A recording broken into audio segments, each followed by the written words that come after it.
네, 안녕하세요. 학생안전부장 이경현 선생님입니다.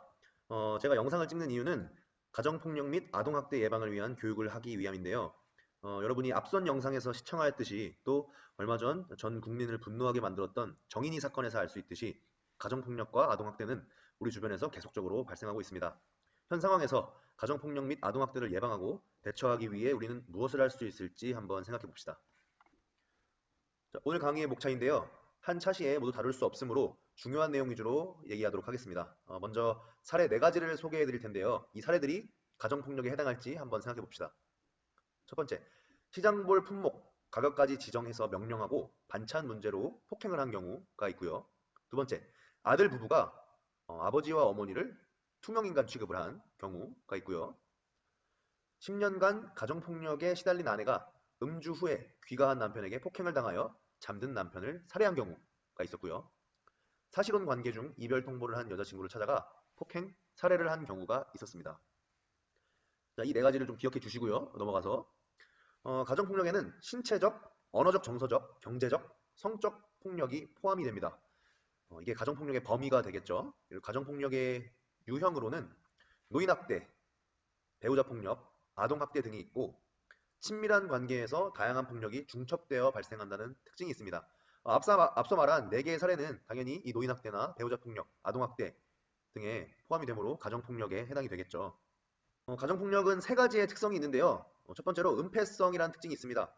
사소한 일, 사생활 등으로 가정폭력이 치부된다는 건데 그래서 앞선 영상에서 말씀을 드렸듯이 가정폭력에 대해 처벌이 관대하게 처분이 되고 가정폭력이 그냥 그런 범죄, 있을 수 있는 범죄로 은폐되는 경우가 많은 것 같습니다. 두 번째 특성으로는 지속성, 반복성이 있는데요. 가정폭력은 일회성으로 끝나지 않고 지속 반복된다는 특징이 있습니다. 마지막은 중첩성입니다. 배우자폭력, 아동학대 등의 여러 형태의 폭력이 중첩되어 발생하는 게 바로 가정폭력입니다. 이제 또 다른 사례 4가지를 소개해 드릴 텐데요. 여러분, 이 사례들이 아동학대에 해당할지 한번 생각해 보세요. 첫 번째입니다. 의붓 딸에게 집안일을 시키고 CCTV로 감시하는 경우.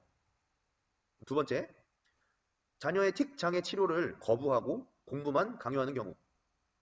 세 번째, 자녀들에게 경마 우승말을 마치라고 기도를 강요하고 폭행하는 경우. 전부 다 당연히 아동학대에 포함이 되고요. 모두 입건이 된 사례들입니다. 가정폭력이 아동, 청소년, 성인에게 끼치는 영향은 이렇다고 합니다. 불안, 스트레스, 공포의 경험이 성인이 되어 다양한 질환으로 나타나고 우울증으로 이어지겠죠. 그리고 가정폭력은 그리고 성폭력은 성매매와 관련이 많다는 연구 결과가 있습니다. 이 화면에서 보시면 믿을 수 없지만 아동학대 가해자의 약 80%는 부모라고 합니다. 충격적이죠. 그리고 여기 오른쪽 아래를 보시면 피해자의 42%는 여러분 나이인 만 15세 미만의 청소년들이라고 합니다. 참 안타까운 현실에 속상하고 영상을 찍으면서도 많이 속상하네요. 어, 다음은 가정폭력에 대한 편견에 대해 한번 알아볼게요. 자, 첫 번째입니다. 가정폭력은 경제적, 학력 수준이 낮은 사람들에게 주로 일어날까요? 예, 아니겠죠. 가정폭력은 경제적, 학력 수준과 상관없이 전 계층에서 발생을 하고 있고요.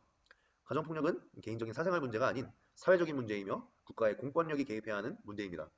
마지막으로 피해자들이 폭력을 유발했거나 정서적으로 문제가 있는 걸까요? 절대 아니죠. 가정폭력은 상대방을 통제, 지배하기 위해 발생합니다. 절대 피해자의 탓이 아니겠죠. 가정폭력 사안이 발생했을 때 사건 처리는 다음과 같이 진행됩니다. 첫 번째로 고소, 신고 등을 목격, 인지한 사람이 하고요. 다음 경찰 조사가 이루어지고 검찰 조사가 이루어진 뒤에 법원에서 재판을 통해 형사처벌이나 보호처분을 받게 되겠죠. 여러분이 기억해야 될 것은 가정폭력 또는 아동학대 신고를 위한 110, 1366 혹은 112 번호를 기억하고 어떤 가정폭력이나 아동학대 사안이 발생했을 때 신고하는 것이니 이 번호를 꼭 기억해 주기를 바랍니다. 마지막으로 이제 가정폭력, 아동학대의 예방 및 대처를 위한 방법에 대해서 알아보면서 마무리할게요. 자, 한번 읽어보시길 바랍니다. 피해자 이야기를 잘 들어주고 방관하지 않고 적극적으로 나서 개입하고 그리고 어떠한 지원을 할 수 있을지 생각해보고 문제에서 벗어날 수 있게 도와줘야겠죠. 절대 남의 일이라고 그냥 방관하거나 모르는 척하면 안 될 것 같아요. 자, 여기서는 평등, 존중, 소통 이 3단어를 기억해 줬으면 좋겠습니다. 평등한 가정 분위기를 만들고 서로 존중의 언어를 사용하고 그럼으로써 소통할 수 있는 여러분이 됐으면 좋겠습니다. 마지막으로 가정폭력 예방을 위해 현재 각 가정에서 나는 어떤 구성원이고 가족들과 어떻게 대화하고 또 가족들에게 어떻게 행동하는지, 마지막으로 나는 가족들을 위해 어떻게 노력해야 될지 한번 생각해보고 설문에 임해줬으면 좋겠습니다. 네, 이상 가정폭력 예방 교육을 마치겠습니다. 감사합니다.